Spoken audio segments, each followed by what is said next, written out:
welcome back to Kirkstone. It's a wonderfully sunny day. As I film this, it's early April, and today we're going to start a longish but not very long series revolving around the genus Echeveria.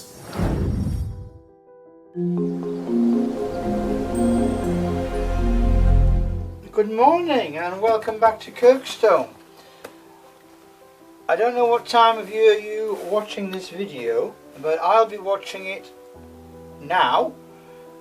It's early December, in fact it's the 4th of December, and it's exactly 0 degrees centigrade outside, and it's not much warmer in the greenhouse. So I shall not be tarrying.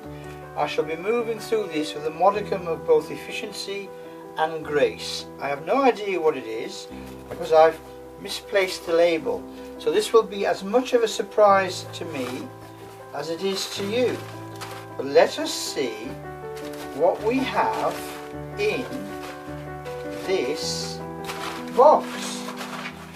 Well, we have a number of packages in this box, which I shall now try and identify which are actual plants and which are merely bits of packing. And I think I may be able to do that relatively easily. So I think we have got 4 packages. 5 packages. That's definitely packing. That's definitely packing. And that's definitely packing. So 5 packages to examine. So let us do exactly that, and we'll do them in reverse order of size, I think, because there's got to be a system, and that's the best one I can think of right now. Okie dokie. So this first one is the 3rd of our little Forcaria. Okay, so we have 2 Forcaria in the collection, and this is the 3rd, and this one is just flowered, as you can see, and this lovely little plant is Forcaria Brittennii, and there's one more bud just about to open there. Forcaria Brittennii. So I shall put that there with its label. The next biggest is this one, and this one, ooh, that's nice. That's very nice indeed. Okay, it's obviously been growing in quite a small pot, and the label has become detached, but this one doesn't have a label, so by process of elimination, the plant without a label and the label without a plant are likely to go together. And I don't know if you can read this, but this is the very first Echeveria in our collection. The first one we've bought as part of the overall deliberate Echeveria expansion program. And this gorgeous dark-skinned plant is Echeveria affinis.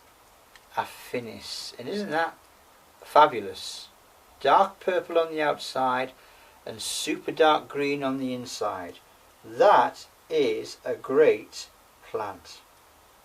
Really, really like that. Okay, so put that with its label, Echeveria affinis.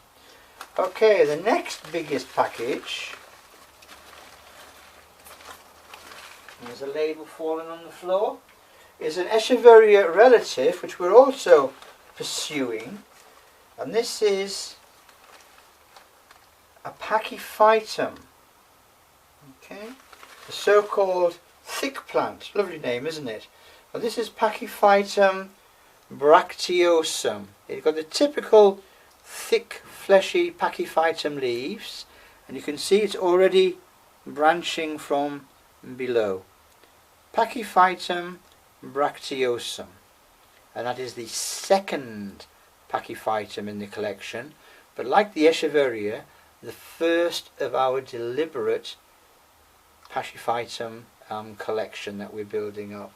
So we're looking at Echeveria, we're looking at Pachyphytum, we're looking at Orostachys, we're looking at some of the hybrids like Pachyveria and Sediveria, the intergeneric hybrid group. And basically we're doing a very deliberate attempt to add a few members of the Crassulaceae which aren't represented. We've got a good collection of dwarf crassulas now, and we've got a good collection of Adromiscus from South Africa. Whoa, look at that! That's a doozy woozy. That's a really big and spectacular plant. That's almost aloe sized, isn't it? Yeah, probably, to the Echeveria specialists amongst you, I'm probably displaying my ignorance now, because I really don't know a massive amount about what sizes these plants get to. And this lovely plant, this very fresh green and fleshy leaf plant, is Echeveria mexicana, the Mexican Echeveria, which obviously most of them are. The other genus which I neglected to mention there in my flying introductory overview was Dudleya. And we don't have any Dudleyas now, but it is a plant that I'm actively looking for.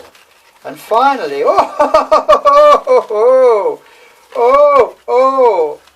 look at that. That is, well, a shock. That is a great plant. Let me just lift that up to show you what we have. Now that is a particular cultivar of Echeveria shaviana called Curly Pearl. Is it called Curly Pearl? Let me just check. It is called Curly Pearl. I remembered from the order. And that is absolutely superb. Look at that.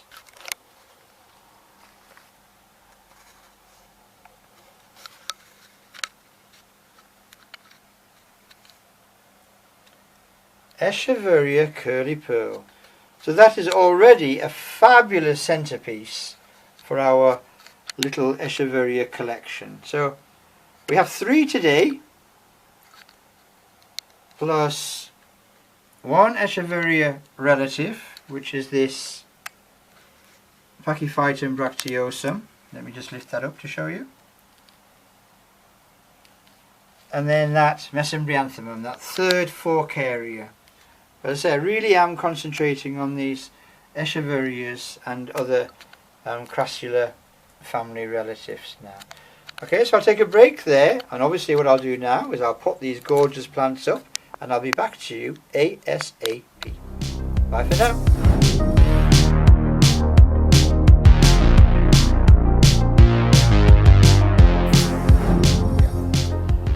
Now, Echeveria and I have had a checkered history. It was not a genus that I was particularly interested in. I've always been more interested in the Liliaceae, in Aloes, Haworthias, Gasterias, and that kind of South African grouping. And I think my prejudice against Echeverias really came from the fact that I perceived them as being very common. I saw them planted out in municipal parks, in mass plantings, and in sale in garages, forecourts and supermarkets. So I kind of ignored them, and then recently, about 1.5 years ago, I became quite interested in the genus Adromiscus, which is a South African member of the family Crassulaceae. And that interest in Adromiscus extended towards a more general interest in South African crassulas, and then by extension the American representatives of the Crassula family.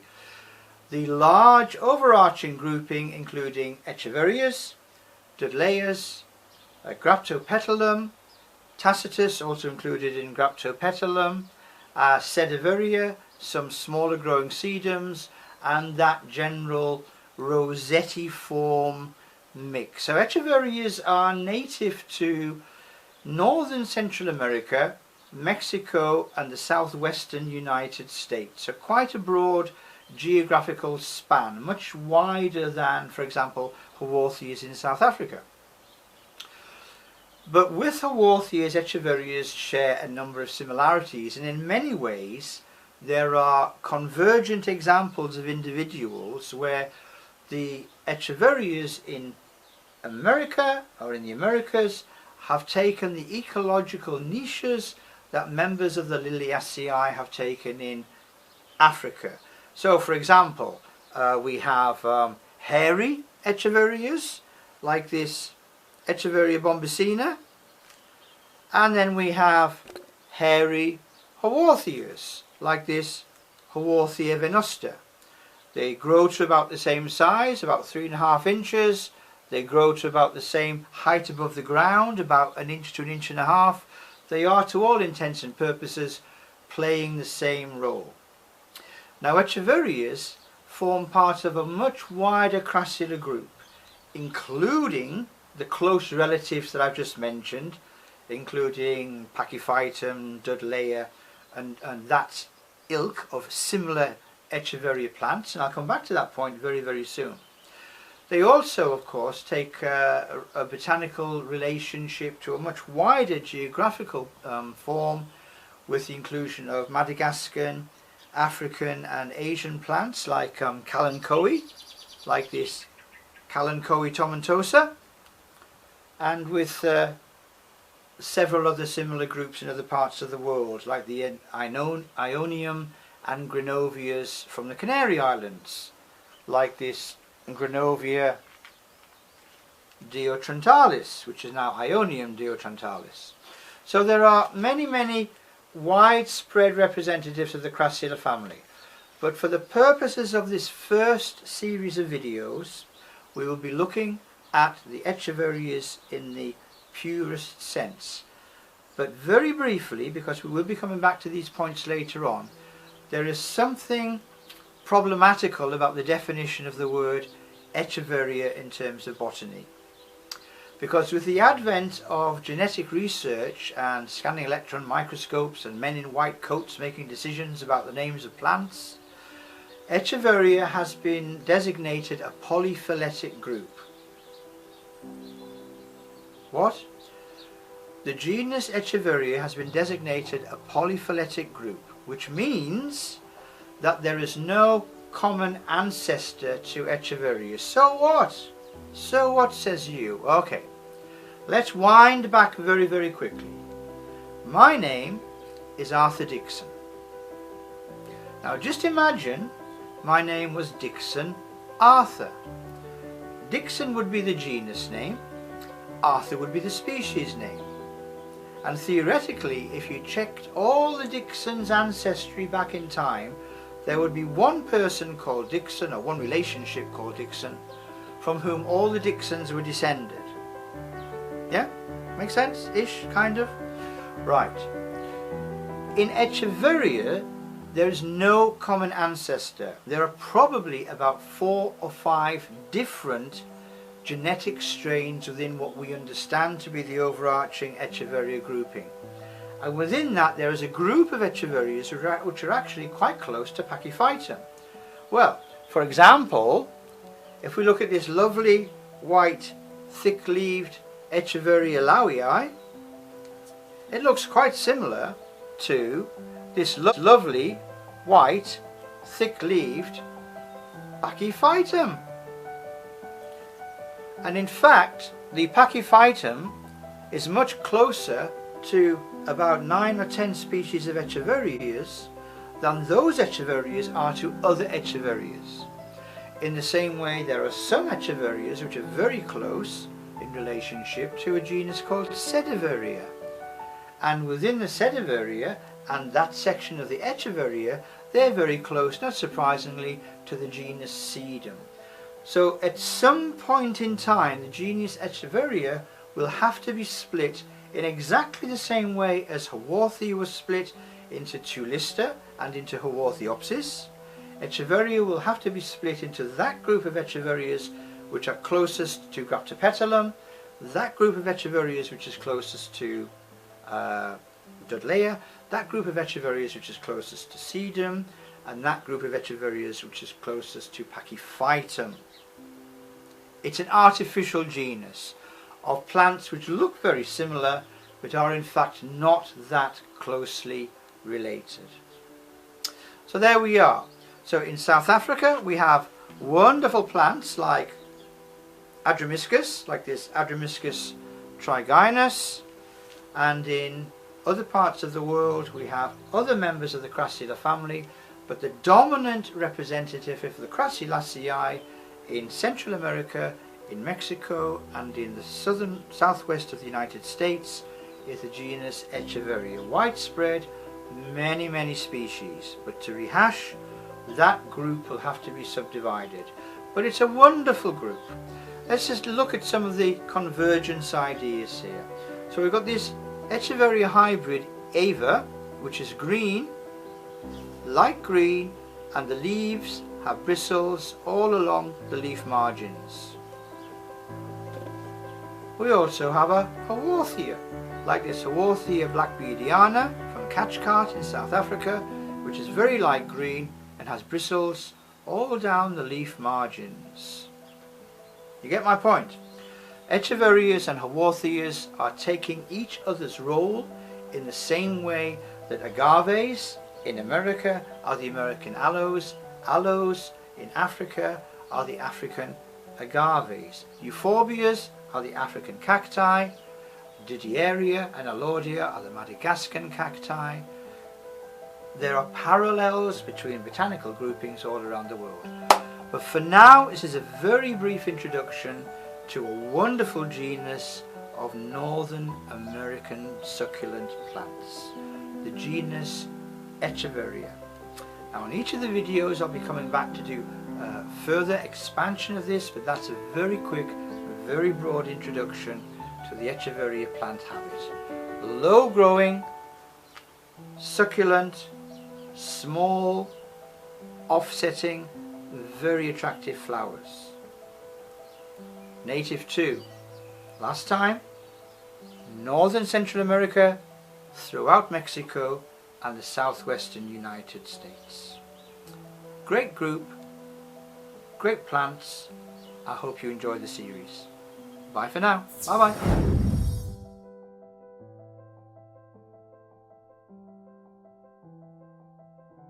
There we are, 5 minutes later, 5 absolutely superb plants. I'll just skate over this Forcaria brittannii because it will be covered in much more depth in another video on various of our social media, but not particularly devoted to Echeverias or the Crassulaceae in general. So it's a lovely plant, but we're going to move swiftly on. And we've got this very dark Echeveria affinis.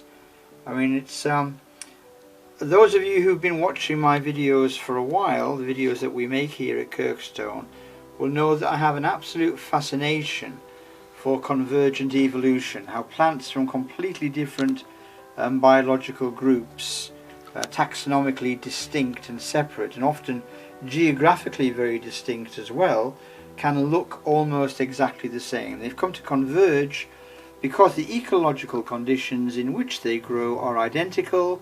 Therefore the plants have evolved to fulfill an identical function, even if they're not related.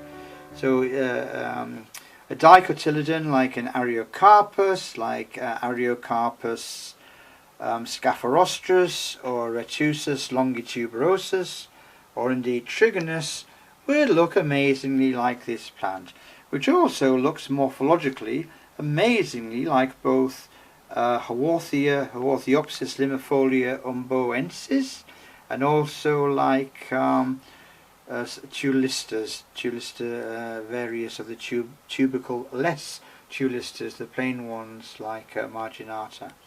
So that's an amazingly coloured plant with a purple on the outside. Though it's a bit dusty now, it needs a good clean. A dark purple on the outside and that very dark green in the centre. So that's Echeveria affinis. And then I should have gone here first really and kept the Echeverias together.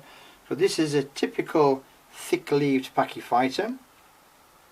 Okay, so this particular one is Pachyphytum bracteosum. And then we had that large and very impressive Echeveria mexicana. Very, very nice plant indeed. And then the pièce de résistance, that particular cultivar of Echeveria shaviana, which has always been one of the most spectacular Echeverias, of course. And this is Echeveria curly pearl, and it really is an absolutely stunning plant.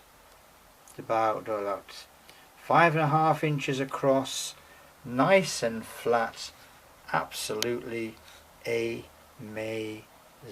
Love it to bits.